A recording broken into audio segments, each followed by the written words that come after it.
I just get so excited when I hear about one of my favorite perfumes coming out with a flanker. So I am ready to spill a little tea on the flankers that lived up to the hype. Flankers that are gorgeous, even sometimes better than the original perfume that you had. But in today's video, I'm going to go ahead and spill a little tea on these flankers that lived up to the hype.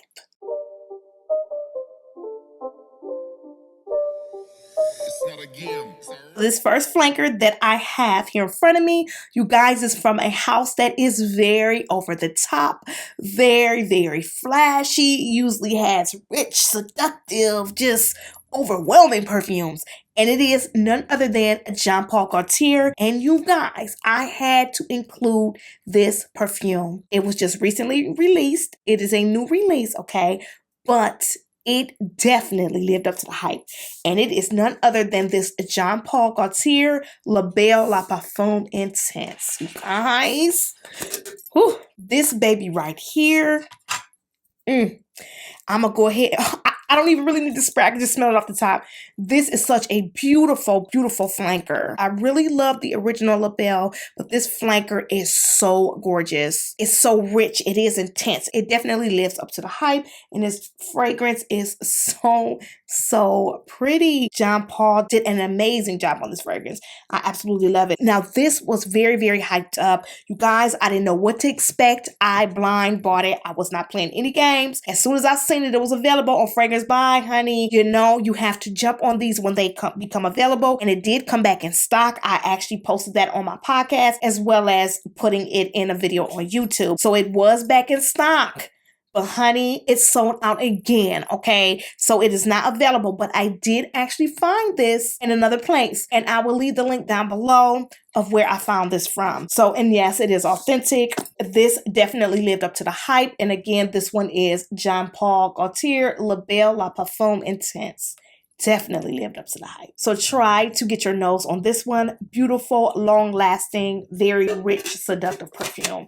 Very sweet as well. Beautiful, beautiful. Check her out. Okay, you guys, so this next flanker, this one is a little bit on the pricey side. Yes, we do talk about some pricey fragrances that is worth the hype, but sometimes you have to spend a little bit more. And in this case, it was a blind purchase, but it definitely lived up to the hype. And I love this version of this perfume. And it is from the house of Parfums de Marly. And this is Delina La Rosae. You guys, I don't know if I'm saying that wrong. I keep saying La Rosae, but I am pretty sure. Yeah, it's La Rosae, okay? Just want to make sure I'm getting these perfume names correct, or I'm trying. Okay, but this one is Delina La Rosae. And you guys, I've worn this several times. Now, this perfume was very hyped. And the reason why I bought it is from me scrolling on Instagram. Instagram can get you in trouble, okay? 9 times out of 10, that's where I see bottles following the hashtag perfume collection. Seeing everyone's collections, it just becomes... And Parfums de Marly had an ad running up through Instagram because as you scrolling, you know, the ads be in between there. And I seen the ad and I was like, oh, it's a new, yeah. Went right to their page and I ordered. I sure did. When I seen the advertisement, I do believe it was like a day or two before it was released. I'm trying to remember, it was so long. I done seen so much stuff, but I'm thinking that's what it was. And at first I thought it was, you know, either Delina exclusive. I knew it wasn't the regular Delina because the bottle looked a little different. But once I got to read, I said, oh, that's a new one. I went to the page and I kept looking at the notes and I said, oh. And I looked at the price. It's $2.95. I was like... Now, Rhonda, you know you ain't supposed to be spending no $2.95, but hey, you guys, at that particular time when I bought this, I hadn't bought a perfume in almost a month at the time. So when I actually purchased this one, I hadn't purchased one in about, I would say 3 weeks, something like that. I was kind of doing good until I just fell on the rabbit hole and I seen this, okay? So when the day was released, I placed my order. I also posted a comment on Parfums de Marly's Instagram page about this perfume, honey. And I said that I couldn't wait to get it because I had just purchased it at that time. You guys, I really didn't want to spray this because this is so beautiful. I gotta preserve this, okay? But it's really to me, it's for warmer weather. But this This is so nice. My palette has changed, you guys, and all those heavy vanilla sweet gourmands, I still like them to a certain extent, but I'm really not picking them up anymore. But my favorite vanilla gourmand scent was Prada Candy. It's still probably my top favorite vanilla at this point. It's gourmand, but then again, it's not. It's so pretty. I love Prada Candy, but I haven't been picking up those fragrances lately. I've been more into florals. Honey, we'll talk about that in another video. But this is the Delina La Rosae. Beautiful flanker. Definitely lived up to the hype. This is not something that I would recommend as a blind buy. Of course not, because it is $300. And who's blind buying perfumes for $300? Don't be like me. Don't do it, because this would have been a $300 loss if I hadn't liked it. But then again, not, because there are so many beautiful mavens out there that buys these fragrances. They want them. You know, you can easily sell the perfume, but just, you know, sometimes it may be a hassle for some people. But for me personally, I don't mind, and I am a collector, and you know, this is what I do. You guys, I get fragrances to review as well as to try for my own personal satisfaction, because I love smelling perfume. So that is just what I do. But this Delina La Rosae is definitely a beautiful scent, and it definitely lived up to the hype. So this is a flanker to the original Delina, and I absolutely love her. This is an Eau de Parfum. It's definitely a little bit lighter, but it's really pretty. A watery rose with an added spice is really what I get from this. It's so pretty. So again, this one is Delina La Rosae from the House of Parfums de Marly.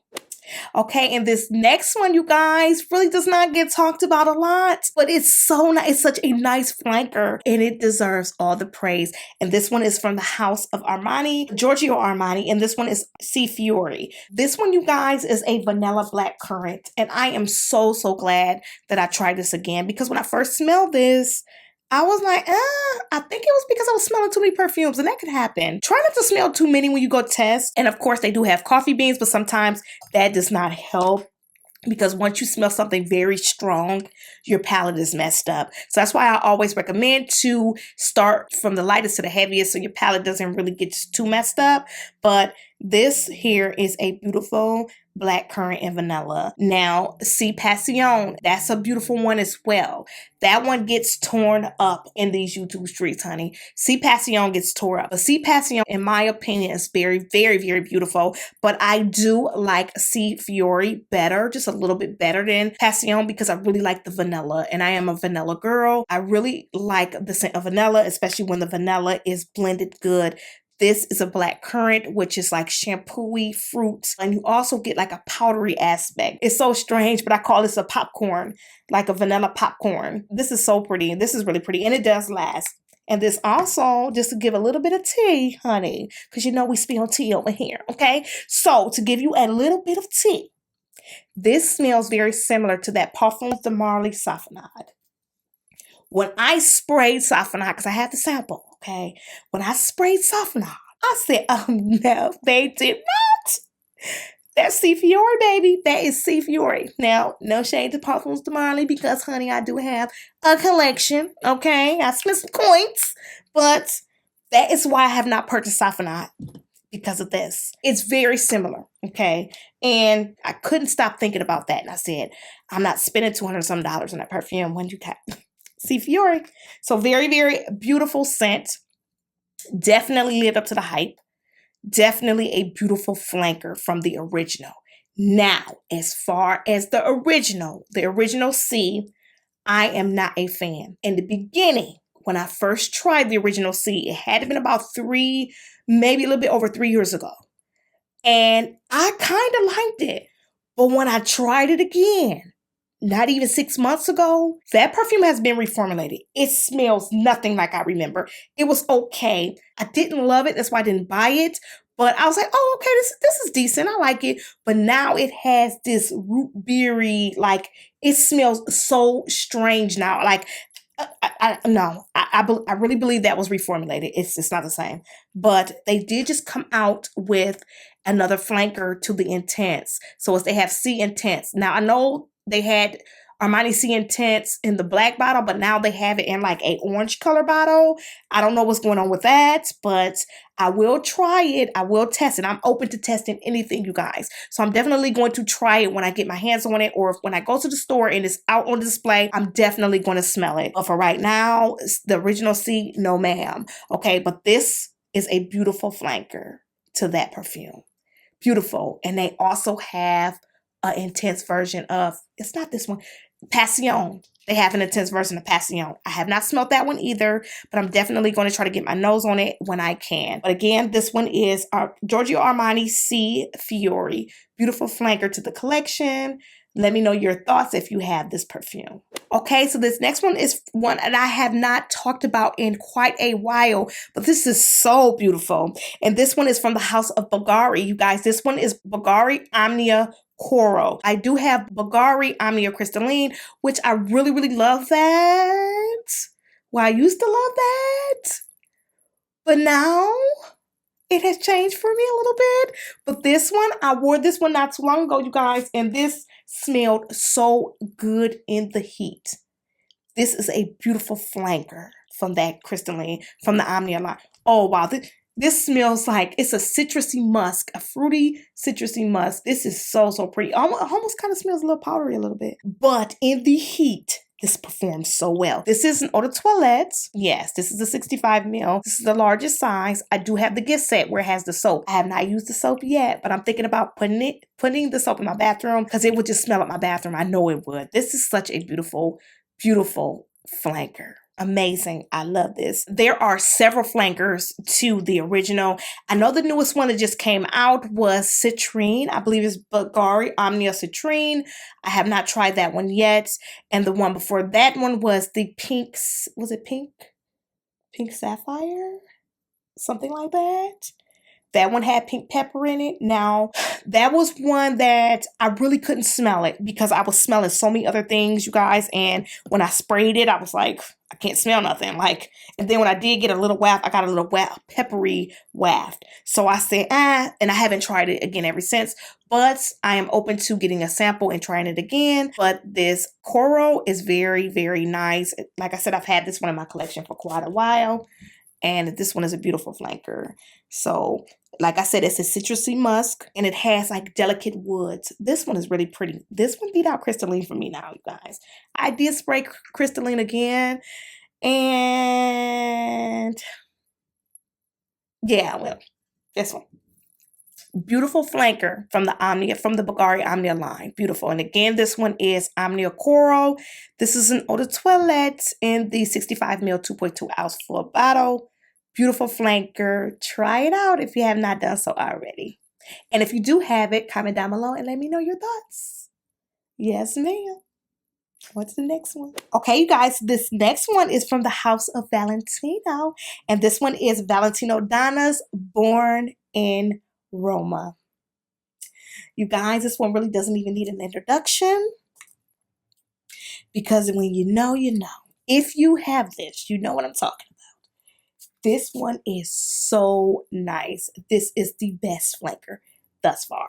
Now, I do like Valentino Donna Aqua. I do like that one, but that one falls into that sweet gourmandish category, and I'm kind of straying away from the gourmands just a little bit, but I love me a nice black currant scent, and she is the queen of black currant so far, you guys. Beautiful, beautiful. Okay, now this one is like, it's a very jammy, like rich jammy black currant, and you do have a heavy citrus. Now, in that heavy citrus, I believe is bergamot. I don't have the notes in front of me, but that is really what I am picking up, and that is what I remember is that black currant, okay, and that heavy citrus combined together. This is absolutely beautiful. It doesn't last as long as I would like, but this is still a beautiful, beautiful flanker. This is the best one they've made thus far. Okay, just my opinion, but even when I first sampled this, I knew immediately as soon as I smelled it, I said, wow, now that's my jam. This is my cup of tea. This smells like a black currant jam. It's very jammy. And I know someone was asking me about recommending a jammy perfume. I think they were saying like a jammy rose, but This isn't a Jammy Rose, but I just remembered that comment. But this one is a Jammy Black Currant. So this one is so beautiful. So, so beautiful. Wish it lasted a little bit longer, but that's okay because I don't mind just, you know, just spraying a little extra. I don't mind that. Just, I have to reapply it. It only lasts me about 4 hours on the skin. On the clothing, I may get around 6 to 8. 8 is pushing it, but I do prefer to spray it on my skin. So when I spray it on my skin, I only get about 4 hours with a 1 hour projection. So within the first hour, you spray this about 6 to 8 times, you will get about an hour projection. But after that, it just kind of become a skin scent, but I still love it. And this is the best flanker, okay, from the Valentino Donna line. And again, this one is Valentino Donna, Born in Roma, Eau de Parfum. If you have this one, comment down below and let me know your thoughts, honey. Yes, Valentino Donna, Born in Roma. Okay, last but not least, this is a flanker from the line that I literally have almost the whole collection.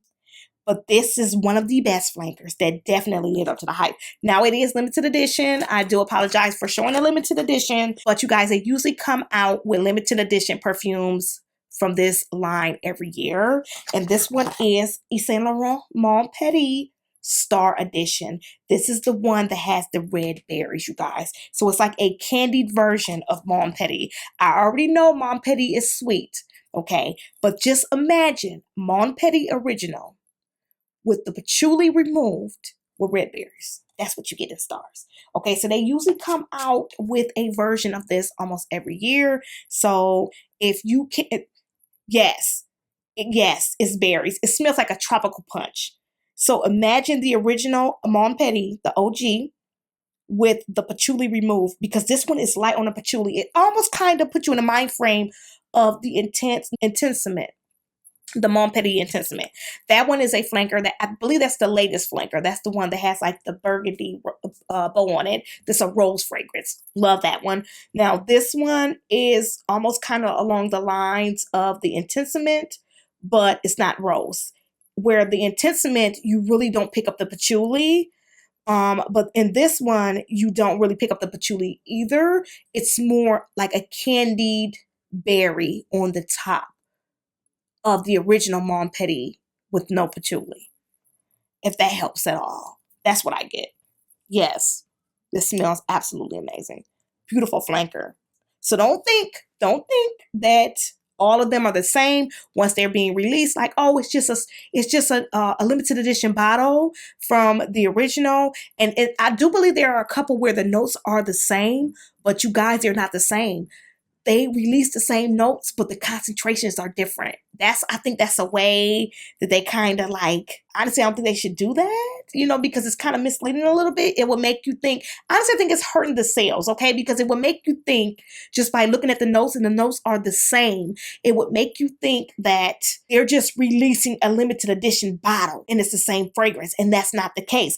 As in with you having the floral version, you have Mon Petit in Love Floral, and then you have Mon Petit Floral. The notes are the same, but you guys, they're different. The Mon Petit in Floral in Love, that one is more prominent on Magnolia. The flower of Magnolia is more waxy. The notes are the same, but the perfume, the concentrations are different. I believe that is what they're doing with this line. That's why whenever they come out with a limited edition, I always try to read the reviews, and they'll also say a new fragrance on there, so that kind of helps you as well. But this one is definitely not the same. It's not a limited edition packaging. This is actually a different perfume.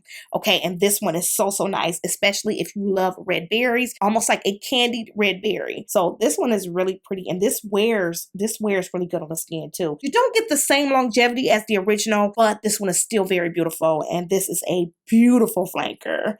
Yeah, so once they release these, and YSLBeauty.com always has sales on their perfumes all the time. When these are released, they are literally only about between $57 and $65 for the limited edition. And once they release the new ones, I would definitely fill you guys in on that, because honey, we need to know the tea. And I am definitely here to serve you guys and to give you guys the tea on these beautiful fragrances, these beautiful designer fragrances. beautiful, honey. I think I paid $57 for this. And as soon as I talked about this, y'all sold it out. Y'all sold it out. I went back to the website to check to see, because I was thinking about give me a backup bottle. I said, let me, I didn't already put it out there. Let me go ahead and see if I can get me a backup bottle, honey. I went back and it was sold out. I said, oh, the babies don't be playing when it comes to this fragrance. But when they come out with a new one, I would definitely keep you guys posted. I will definitely put it on my podcast as well. And if you're not subscribed to my podcast, I will highly, highly appreciate if you subscribe to my podcast, honey, because I'm spilling some tea. And a lot of things that's talked about before it hits YouTube is hitting the podcast. Oh, it is pouring down raining. Wow, you guys. My balcony is right there on that side, right there. And it feels like the door is about to bust on in on me, okay? So if you get to see me looking this way, it's because of that noise or that rain. But wow, it is really storming. But anyway, back to this Mon Petit Star Edition. Beautiful. They only come out in the 50 ml as well. They don't come out in the 90 ml, the 3 ounce. They don't come out. They only come out in the 1.6, I believe this is. Yes. Beautiful flanker. Definitely, definitely get your hands on this once they are released. I promise you I will keep you guys filled and on the Mon Petit limited editions. So that is that with the Mon Petit. Such a beautiful, beautiful flanker. Back in the box she goes. Here she is. Check her out. Okay, you guys, so this does conclude flankers that lived up to the hype. I hope you guys enjoyed this video. And if you have any one of these flankers, comment down below and let me know your thoughts. I'd love to hear what you guys have to say about these fragrances. And as always, thank you so much for tuning in. And I can't wait to see you in my next video.